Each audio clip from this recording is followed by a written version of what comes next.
प्रीति शर्मा जी। राधे राधे महाराज जी। महाराज जी कहते हैं कि अगर हम किसी से कर्ज लेकर बिना चुकाए मर जाते हैं तो उसे चुकाने के लिए दोबारा जन्म लेना पड़ता है। महाराज जी प्रश्न है कि अगर हम किसी को कर्ज दें और वो हमारे जीवित रहने तक वो उसे ना चुका पाए तो हमें क्षमा कर देना चाहिए। हाँ, अपने अपने जीवन में ही कि हमने माफ किया, वो सुने चाहे न सुने, भगवान से प्रार्थना करे कि हमने जितना भी कर्ज दिया है कोई हमें दे न दे, हमने माफ किया, तो तुम मर के फिर वापस लेने नहीं आओगे। ये अपने आप कर लेना चाहिए। लेना और देना रहा तो आना और जाना रहेगा। लेना देना निपटा दो।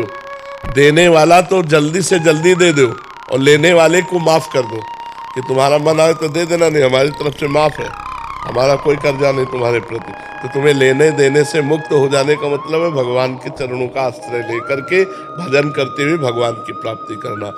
अगर थोड़ा भी लेना बकाया रहा तो आना पड़ेगा, थोड़ा भी देना बकाया रहा तो आना पड़ेगा।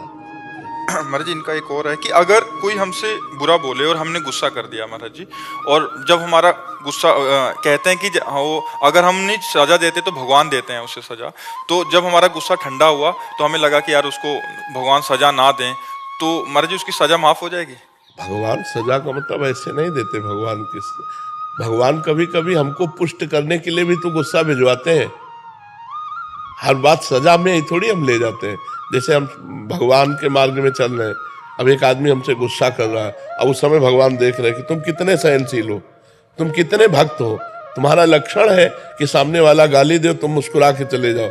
अब तुम मुस्कुराए नहीं, लड़ गए, नाराज हो गए, इसका मतलब अभी दोनों की स्थिति एक ही है, अभी तुम में कोई महानता नहीं आई, तो भगवान फिर कृपा करेंगे।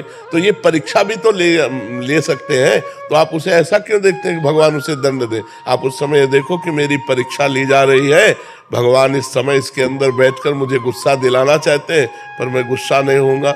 राधा राधा राधा राधा राधा शांत, तो उसका मंगल हो और मुझे गुस्सा ना आवे। करत जे अनसहन निंदक तिनहु पे अनुग्रह कियो। जो हमारा अनसहन ईर्ष्या करे हमारे प्रति, जो हमारी निंदा करे, जो हमसे क्रोध करे, उनका भी मंगल हो, कभी अमंगल हो, ये भगवान से प्रार्थना करते हैं।